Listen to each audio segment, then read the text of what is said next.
Probably can't see it, but I've got a big ass rope wrap around them two limbs. That big limb wants to come this way, right over the top of everything.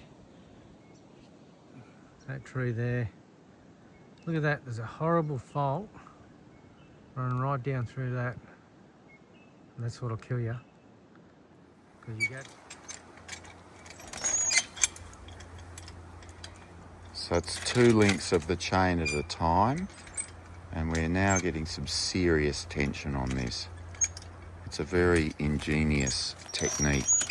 We've got the big chain anchored around the pine tree, and with 2 truckies' dogs, we're tightening that chain 2 links at a time, and then it goes all the way up that rope. You can probably still see it into the big tree, and when we get that, so it's as tight as, no sort of fall in it, I think we're going to say, yep, we're ready to go.